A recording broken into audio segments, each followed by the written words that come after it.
em vaso de barro e sem valor. Assim teu perfume invade a minha alma e alcança o meu favor, a fim de que toda excelência pertença somente ao Salvador. E nós, pecadores tão frágeis, vivamos para teu louvor. Dentro de nós, seres tão frágeis, o teu poder se manifesta, Senhor. Força nos dá, paz e alegria, doce viver em tua companhia. Como um tesouro escondido em vaso de barro e sem valor, assim teu perfume invade a minha alma e alcança o teu favor, a fim de que toda excelência pertença somente ao Salvador. Nós, pecadores tão frágeis, vivamos para o teu louvor. E nós, pecadores tão frágeis, vivamos para o teu louvor.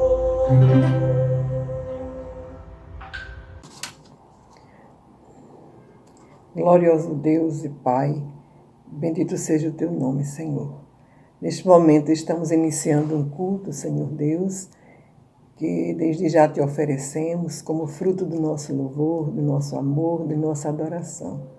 Agradecemos-te, ó Pai, porque nos deste esta oportunidade de, utilizando estes meios tecnológicos, podermos nos unir, nós os teus servos, a tua igreja e muitas igrejas espalhadas por este mundo, unirmos a ti e uns aos outros, Senhor Deus, para te louvar, para te agradecer, para te honrar. Pedimos-te nessa hora, Senhor Deus, que o Senhor aceite este culto, que nele esteja presente, Senhor, que aceites os louvores que serão entoados, que a tua palavra que será explanada, Senhor, seja o teu recado esclarecedor, o teu recado inspirador para todos quantos a ouvirem esta noite.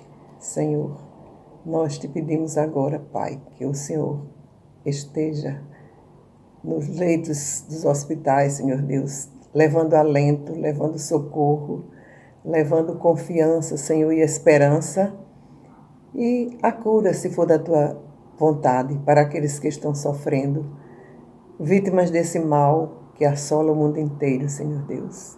Te pedimos pelos familiares que perderam, Senhor Deus, entes queridos, todas essas pessoas que estão em sofrimento, Pai, que o Senhor chegue ali, através do seu Espírito Consolador, confortando e animando-os, Senhor.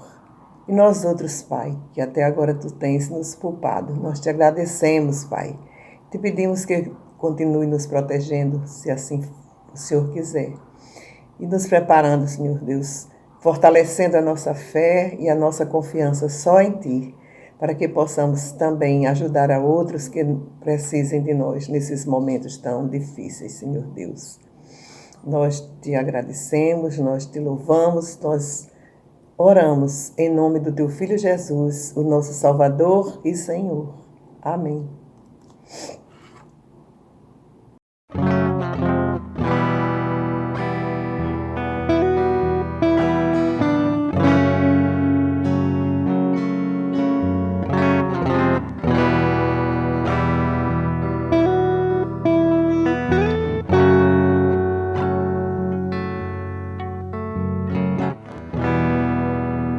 Se eu tivesse que falar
paciente e bom. Os dons de Deus um dia passarão, mas o seu imenso amor para sempre reinará. O amor é mais do que a fé, maior que a esperança, é o eterno dom de Deus.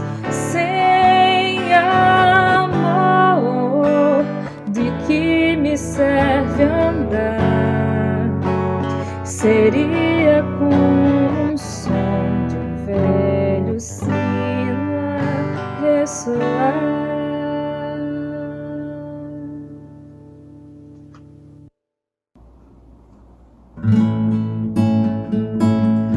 Eu quero ser, Senhor amado, como um vaso nas mãos do oleiro.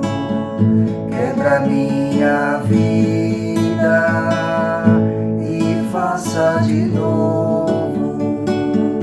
Eu quero ser, eu quero ser um vaso novo. Oremos.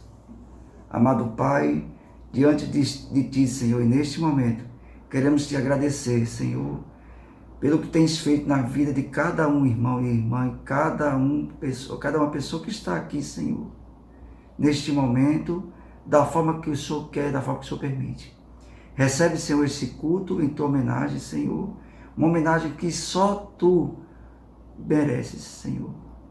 Pai, muito obrigado, Senhor, pelos os irmãos que têm trabalhado para a obra, Senhor. Abençoa, Senhor, logo mais a palavra que está sendo ministrada, que o Senhor toque, Senhor, no coração da pessoa que está trazendo a Tua palavra, que seja colocado da forma que o Senhor quer, para cada um de nós receber, Senhor. Obrigado mais uma vez e nós Te agradecemos. Em nome de Jesus. Amém. Amém. Meus irmãos, boa noite a todos. Como os irmãos sabem, o pastor da nossa igreja está de férias e ele tem solicitado alguns irmãos para trazer a palavra durante esse período, né? O que acontece normalmente. Então, eu fiquei com a responsabilidade de trazer a reflexão de hoje à noite. Como os irmãos sabem, nós estamos refletindo durante esse ano 2020 sobre o amor, né? Baseado naquele texto belíssimo de 1 Coríntios 13, que fala do amor em uma perspectiva divina e do amor em sua relação com outras, digamos, atitudes e comportamentos humanos. Numa primeira oportunidade que o pastor me convidou, eu preguei sobre uma dessas relações, né? Que naquela ocasião eu falei sobre o amor e covardia.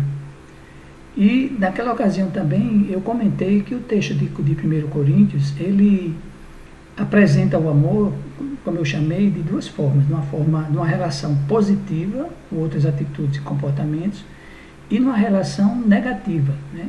Então, aquilo que o amor é e aquilo que o amor não é. Por exemplo, lá em 1 Coríntios 13, vai dizer que o amor é paciente, que o amor é bondoso, está lá no versículo 3. Mas vai dizer também que o amor não é invejoso, o amor não guarda rancor, entre outros. Então, há uma relação aí positiva e negativa para se definir o amor, segundo 1 Coríntios 13. Então, naquela ocasião eu falei de uma relação negativa e hoje, de novo, né, eu estou com esse tema, numa relação também negativa, como eu estou chamando, que é o amor e a vanglória. Então, é uma relação excludente, uma relação negativa entre os dois. Então, nós vamos orar nesse momento, pedindo a Deus a orientação divina, e depois a gente vai fazer uma pequena reflexão sobre esse tema. Senhor nosso Deus, muito obrigado por mais esse momento, ó Deus, por Tua igreja que se reúne. Nós te agradecemos pela Tua orientação, por Tua palavra, Deus, tão sempre viva e eficaz. Que Tu sejas conosco, Deus, com a Tua igreja, comigo, que eu estou com essa responsabilidade, que é uma honra também, mas uma grande responsabilidade, ó Deus, de ser um instrumento Teu na divulgação da Tua palavra. Que Tu nos orientes, que eu possa falar vindo de Ti, ó Deus. É isso que nós Te pedimos, em nome de Jesus. Amém. Bom, então, o texto básico dessa reflexão de hoje encontra-se no versículo 4 de 1 Coríntios, que diz o seguinte: o amor é sofredor, é benigno, o amor não é invejoso, o amor não trata com leviandade, não se ensoberbece.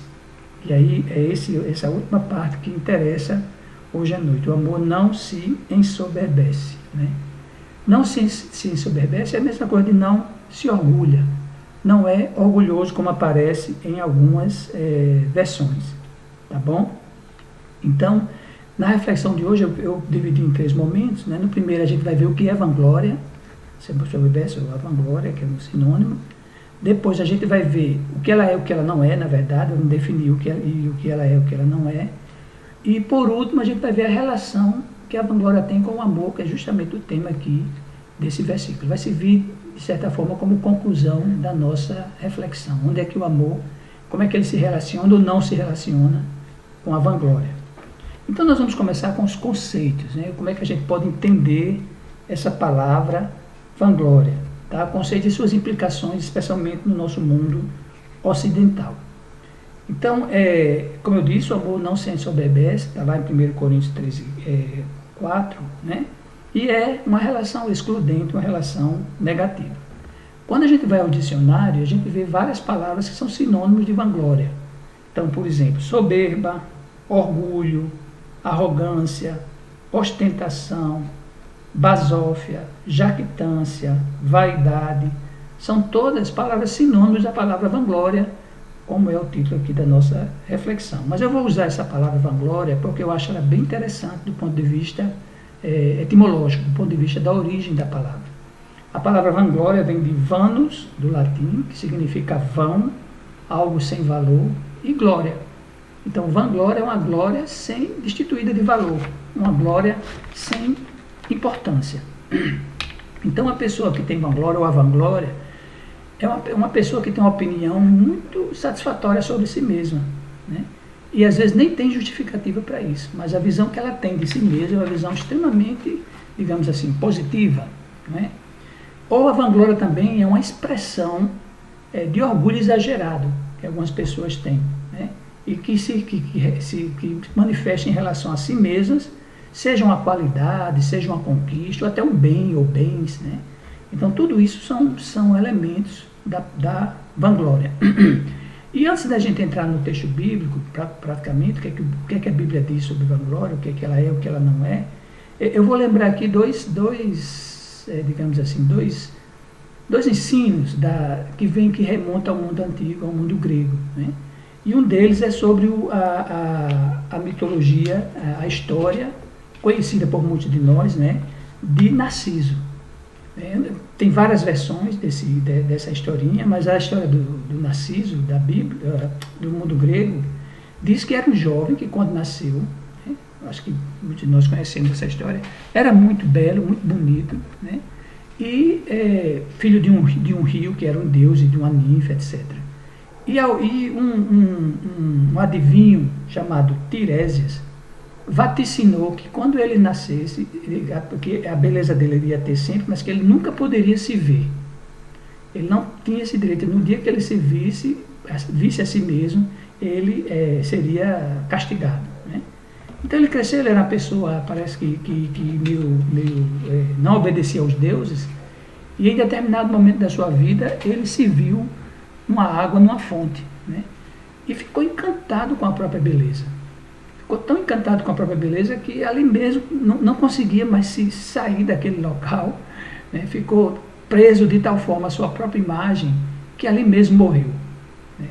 Então a história e ali também deu origem a uma flor que se chama Narciso, E também, e que isso permaneceu, foi muito influente até na história ocidental, né? De modo que em algumas áreas, as humanas, por exemplo, na psiquiatria, na psicanálise, existe lá o conceito do narcisismo, né? Que designa a condição mórbida do indivíduo que tem interesse exagerado em si mesmo, né?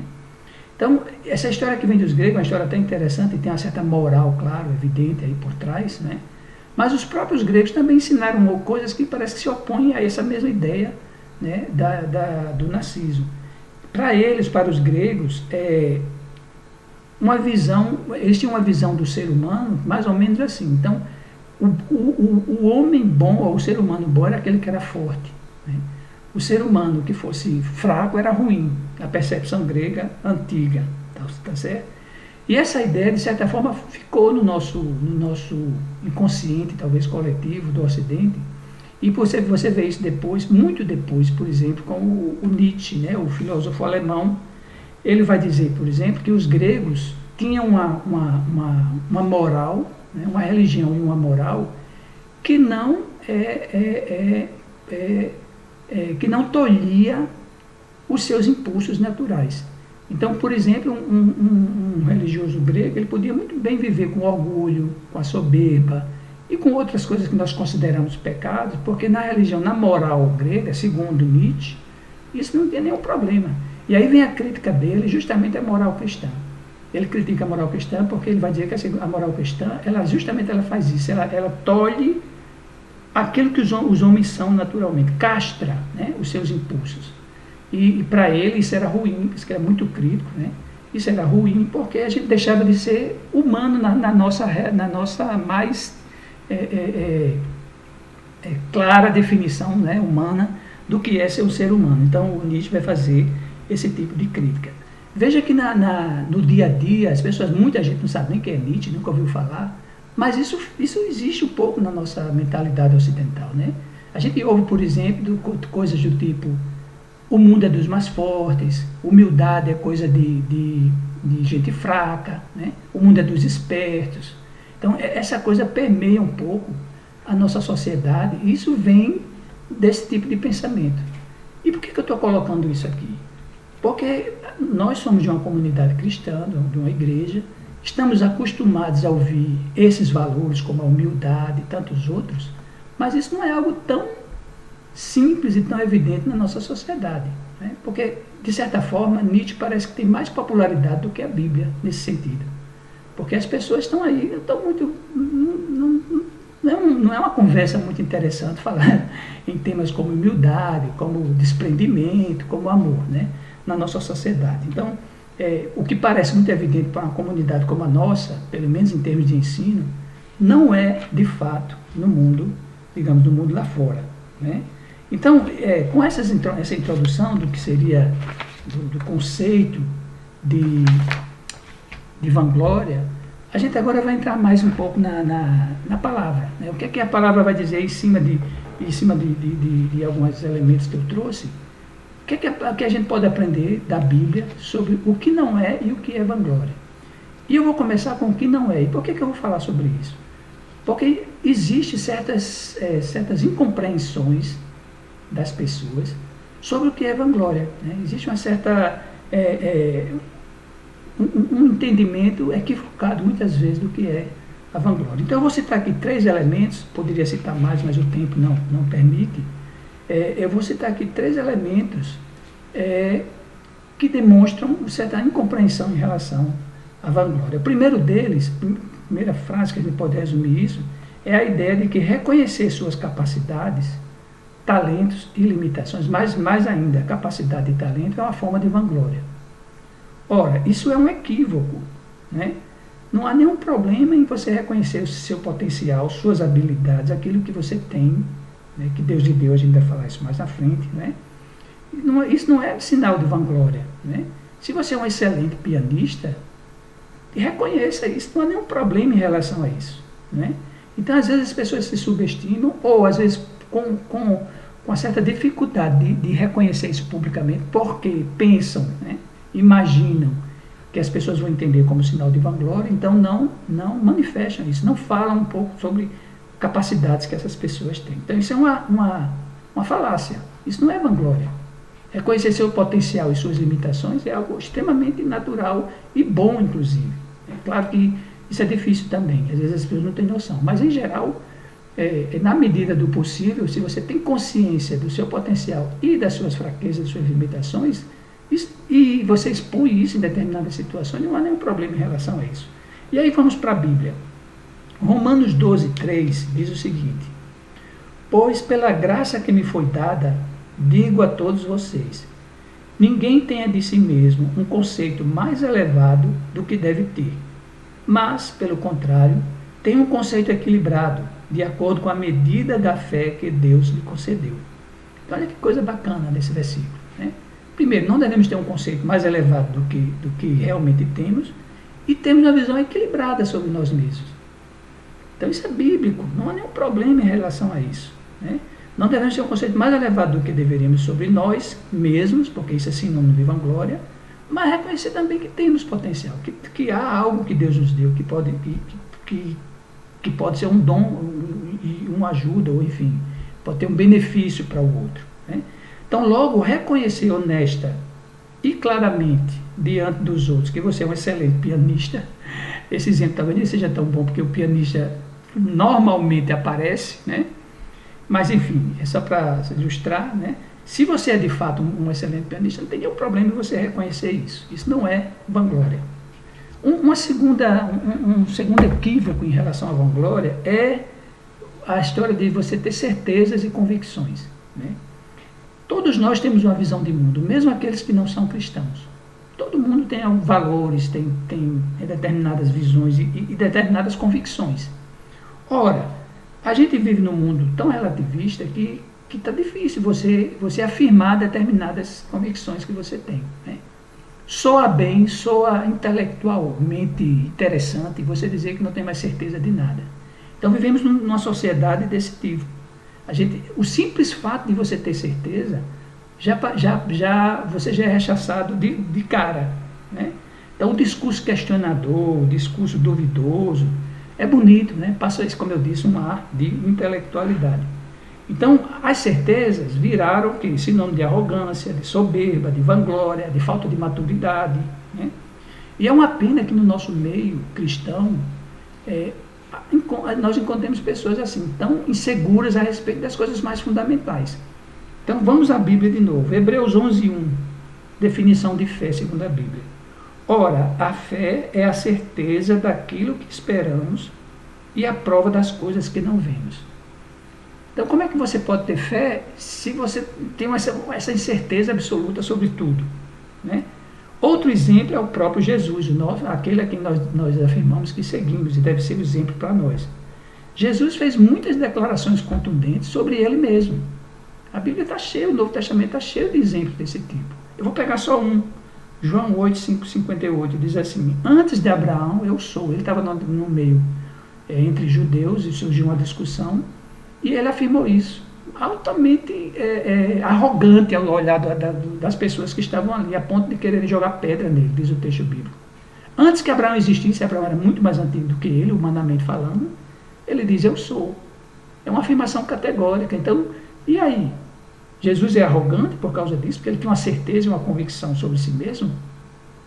Então, é muito perigoso esse tipo de discurso, né? De você não ter mais segurança sobre nada. Aí você pode dizer assim, mas era Jesus, o Filho de Deus. Não, pessoas comuns, normais, digamos assim, pecadoras como nós também podem ter esse tipo de afirmação. E, de novo, a Bíblia dá um exemplo. Lá em 1 Timóteo 1,15, Paulo está escrevendo para Timóteo, né, um jovem pastor, e Paulo diz o seguinte: o objetivo desta instrução é o amor que procede de um coração puro, de uma boa consciência e de uma fé sincera. O versículo está no contexto das falsas doutrinas. Paulo está falando sobre o perigo das falsas doutrinas para aquele pastor. Então, primeiro, se tem falsa doutrina, existe o inverso. Existe algo chamado boa doutrina. Ele está alertando Timóteo sobre isso. E está chamando a atenção para a boa consciência. O que é uma boa consciência? É você ter convicção daquilo que você defende, né? Então, Paulo está ensinando Timóteo a firmar a sua fé nas coisas que que são corretas, claro, do ponto de vista cristão, né? Então, logo ter e expor suas convicções de forma sincera, sem machucar e atacar o outro, que pensa diferente, isso é muito importante, não faz de você um arrogante, um vanglorioso. Isso é outra falácia que se tem sobre a vanglória. E a terceira, que é o inverso, aqui a gente está voltando agora para o inverso, é se ver como incapaz de tudo ou quase tudo. Esse é um discurso muito comum e equivocado, e muitas vezes no seio da igreja. Pessoas que acham que são incapazes de fazer qualquer coisa, que não sabem fazer nada, a gente qualquer coisa te chama, não, mas eu não sei fazer, eu sou, né, não sou inteligente o suficiente, não tenho habilidade suficiente. E às vezes essas pessoas estão falando até de forma sincera, porque não têm uma compreensão de si mesmas, aquilo que a gente já falou no versículo lá atrás, né? Então ninguém é absolutamente incapaz de tudo, nem absolutamente capaz de tudo, ninguém. Todos nós, uns mais, outros menos, mas todos nós temos potenciais, temos habilidades e temos limitações também, né? Então, esse tipo de discurso não está correto. É uma falsa ideia, talvez, de vanglória aí. E aí eu lembro outra passagem bíblica, lá em 1 Coríntios capítulo 12, o capítulo anterior ao capítulo 13, do amor, que Paulo vai comparar a igreja a um corpo. É uma comparação muito bonita, porque ele vai dizer, no corpo tudo é importante, a mão é importante. Eu não vou ler o texto, né, por causa da questão de tempo, mas os irmãos conhecem. Então, a mão é importante, o pé é importante, a cabeça é importante. Todos os órgãos do corpo são importantes, têm sua função. Então, esse discurso não cabe, é de dizer, você não sabe fazer nada, não sei fazer nada.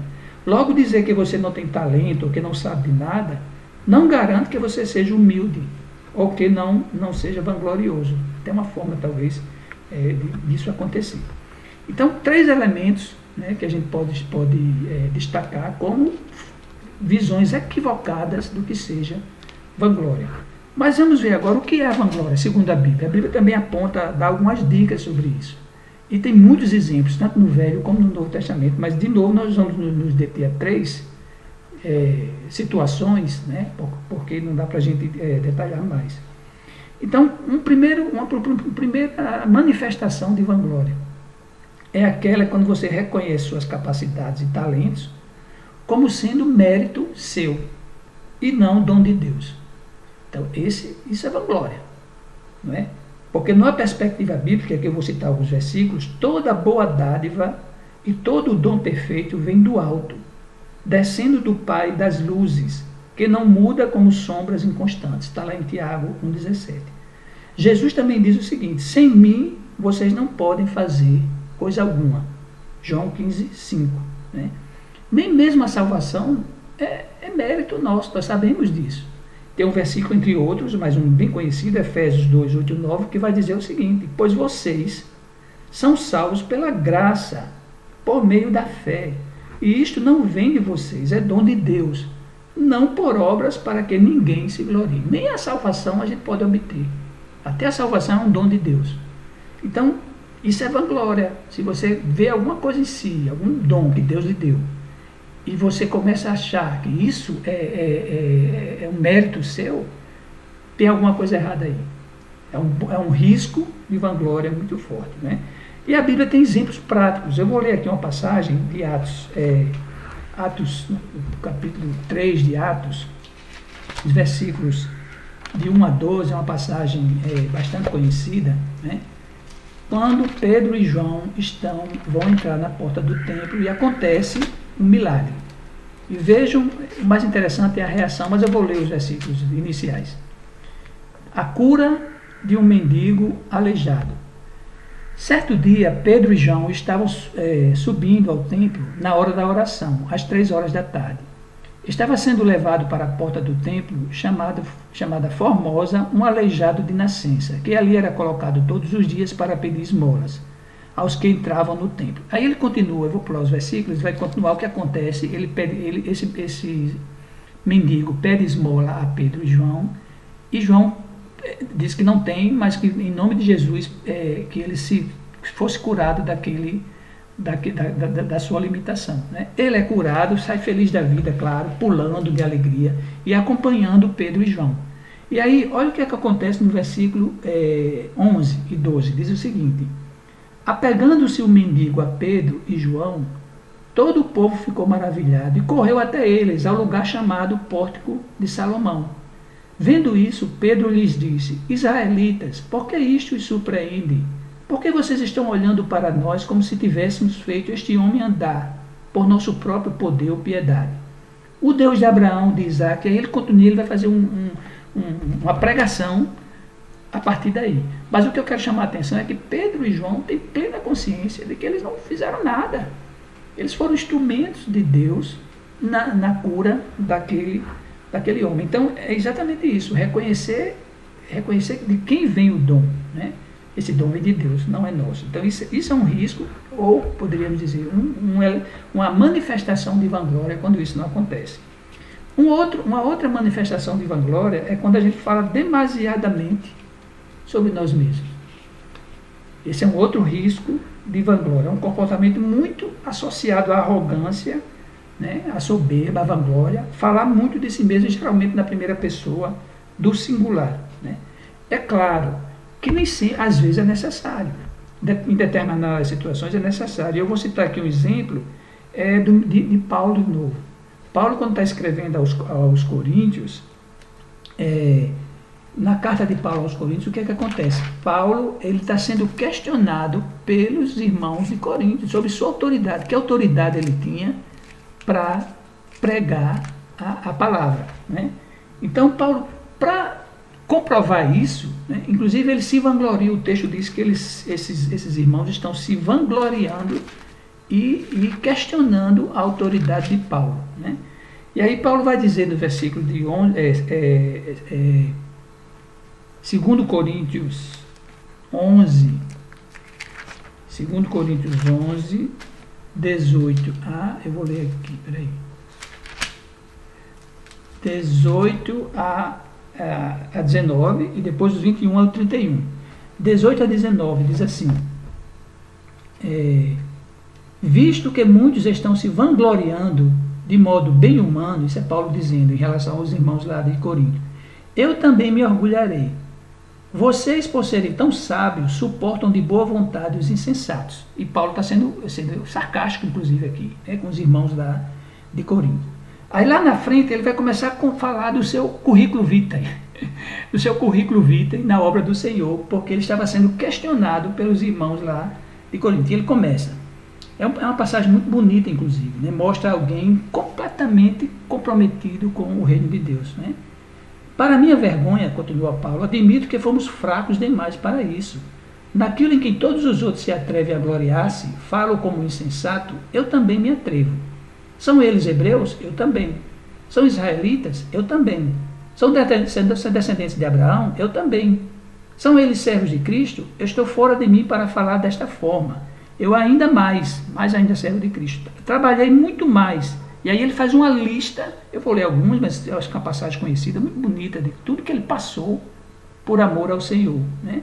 Fui encarcerado mais vezes, fui açoitado mais severamente e exposto à morte repetidas vezes. 5 vezes recebi dos judeus 39 açoites, 3 vezes fui golpeado com varas, 1 vez fui apedrejado, 3 vezes, e aí vai. A lista é longa, né?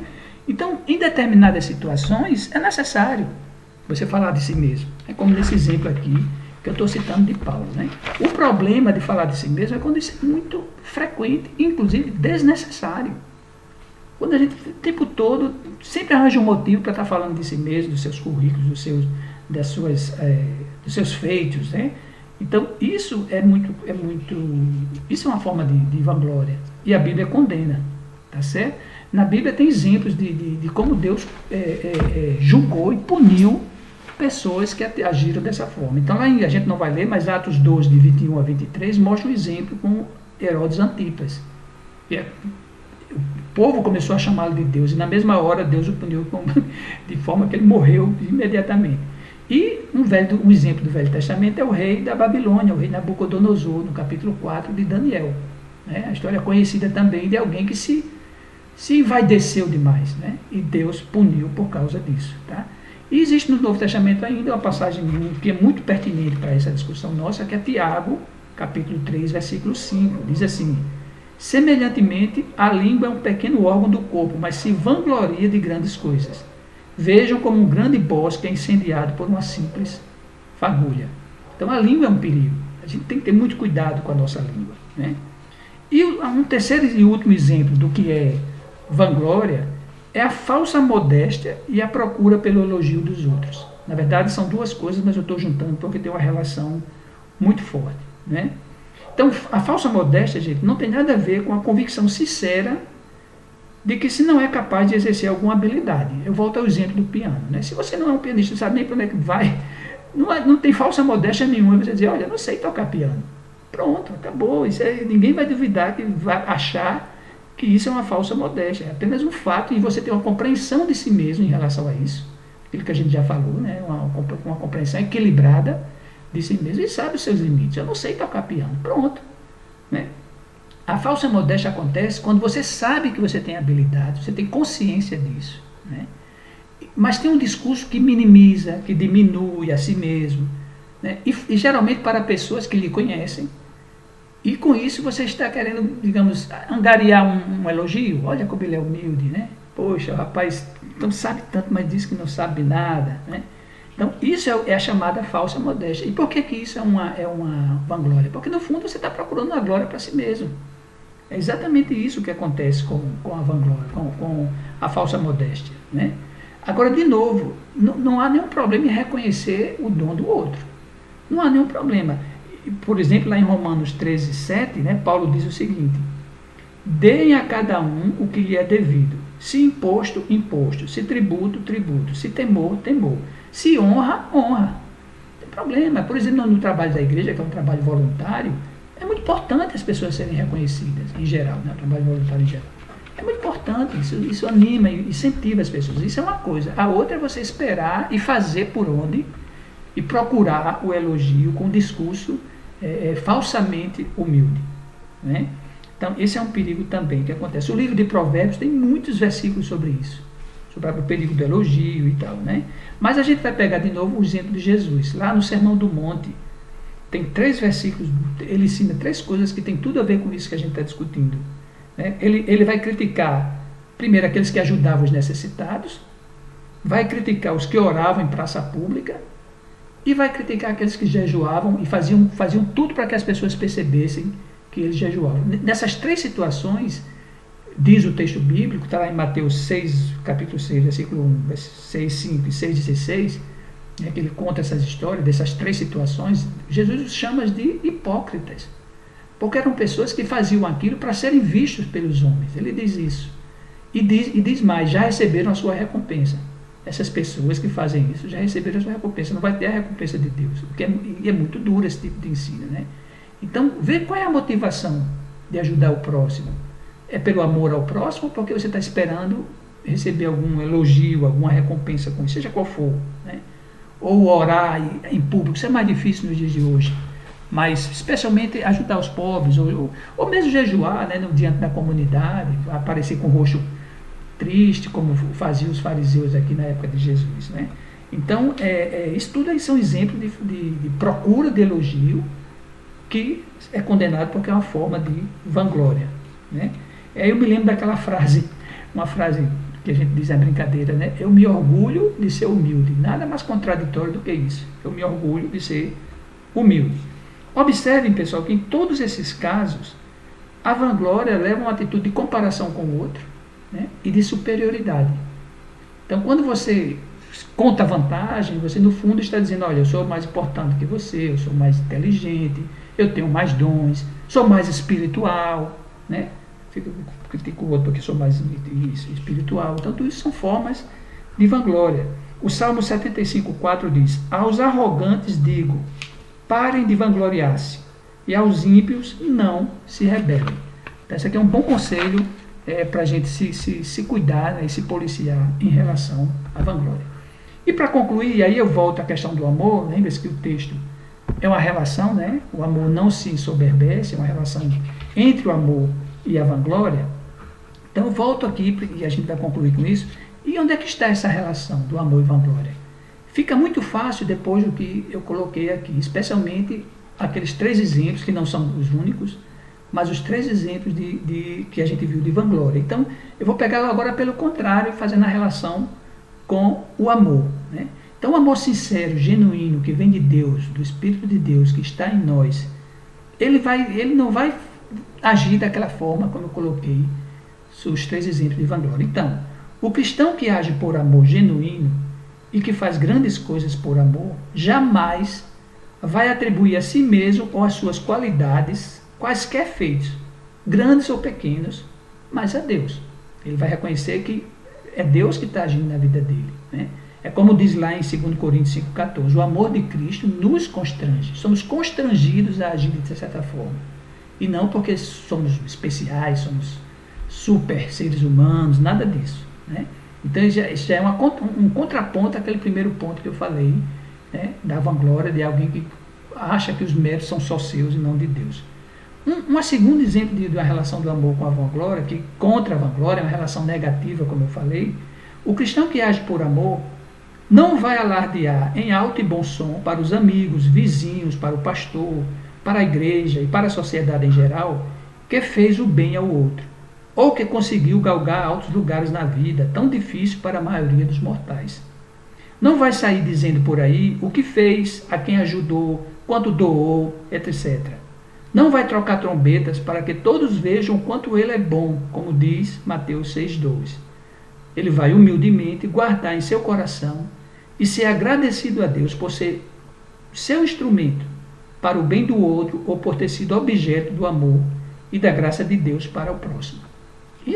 É isso que é o amor genuíno e como isso expulsa, afasta a vanglória. E por último, o cristão que age por amor também não vai agir com falsa modéstia, esperando com isso receber elogio dos outros. Ele vai agir simplesmente por motivação, pelo amor que Deus que está no seu coração, a partir do amor divino que está em seu coração. Então, nesses 3 casos, e em muitos outros que nós não exploramos, há uma visível incompatibilidade entre amor e vanglória. O amor sincero, genuíno, divino, expulsa a vanglória. Não tem como esses dois elementos estarem juntos, né? E para concluir, meus irmãos, todos nós somos passíveis disso. Somos seres humanos, somos falhos, somos pecadores, né? Então todos nós corremos esse risco da vanglória e de outros, claro. Você está falando aqui de um tema só, né? Afinal de contas, a vida cristã nunca foi fácil. Não foi nem será, né? Então a luta constante que nós temos dentro de nós contra essa natureza humana. E aí eu volto de novo aqui a Friedrich Nietzsche. De certa forma ele tem toda a razão mesmo, porque o cristianismo vai tolher determinados impulsos naturais, que na Bíblia a gente chama do velho homem, né? O velho homem do pecado. Então vai haver sim esse embate mesmo, né? Mas ao contrário de sua visão ateia e secular, a visão do Nietzsche, acreditamos que nessa busca por uma moral cristã sadia, bíblica, sobretudo guiada e orientada pelo Espírito de Deus, nós haveremos de encontrar a verdadeira humanidade, ao contrário do que diz Nietzsche, né? Nós vamos encontrar a verdadeira vida, a verdadeira humanidade ao seguir esses preceitos que a palavra do Senhor nos dá. Então que Deus nos abençoe. Amém.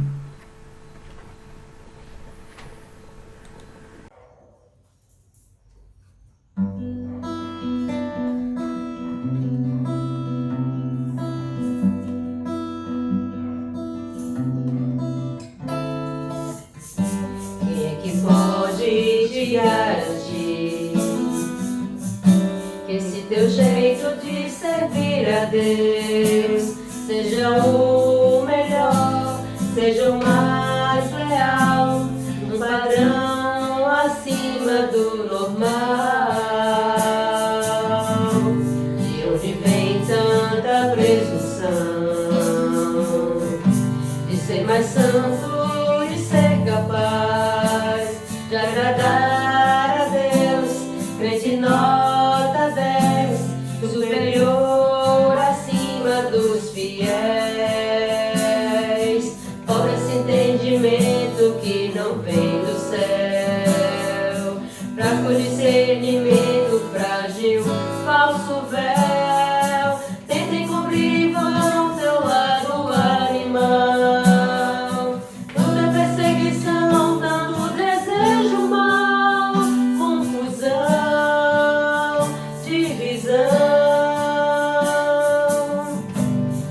quer mesmo agradar a Deus, saber das coisas, compreender, mostre mansidão do seu caminhar, ser gentil no gesto e no olhar, que a diferença que existe em nós, poeira vinda do mesmo chão, é somente o amor que nos alcançou, graça imensa, imenso perdão, é somente o amor que nos alcançou, graça imensa, imenso favor.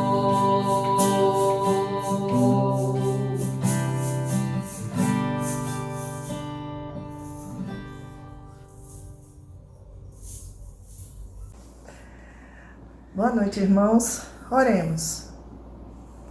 Pai amado Senhor, obrigada, Pai, por mais esse culto, por mais esse encontro que tivemos aqui contigo, Senhor, reunidos da forma que Tu permite, Senhor, à distância, mas ainda vivos, Senhor. Estamos nos reunindo, Senhor, para ouvir de Ti, Pai.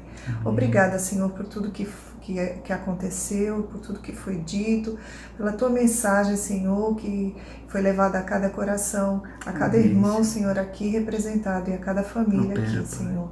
Obrigada, Senhor, porque mesmo com a distância, nós estamos nos reunindo e estamos podendo ter contato contigo, Senhor. Amém. Abençoa, Pai. Continua nos livrando do mal, Senhor, nos livrando de todas as dificuldades que essa doença, que essa pandemia tem trazido a cada um e a cada família, Pai. Abençoa, Senhor, nos guarda, Pai, e abençoa essa semana que se inicia, que cada um aqui possa sentir reconfortado, que a esperança possa se manter nos corações, que a fé tenha sido fortalecida, e o Senhor possa estar conosco em cada momento, Senhor. Nós te agradecemos, Senhor, por tudo que aqui aconteceu e por cada irmão que aqui pôde se manifestar e louvar ao seu nome, Senhor. Amém. Nós agradecemos pelas orações, pelos hinos e pela mensagem que aqui foi trazida, Senhor. Amém. Nós te agradecemos por tudo, em nome do Teu Filho Jesus. Amém.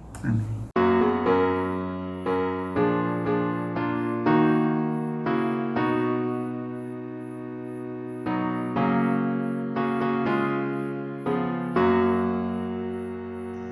Que doce voz tem, meu Senhor, voz de amor tão terna e graciosa, que enche o coração da consolação que só o crente goza.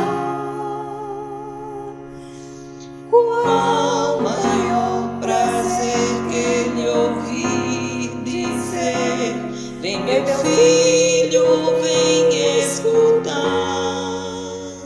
o que eu fiz por ti, tudo que sofri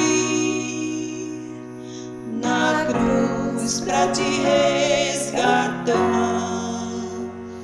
Chamou-me não só uma vez, tantas vezes que eu triste e humilhado pude a voz ouvir, pude então sair das garras do pecado. Qual maior prazer que ele ouvir dizer: vem meu filho, vem escutar o que eu fiz por ti, tudo que sofri na cruz pra te resgatar.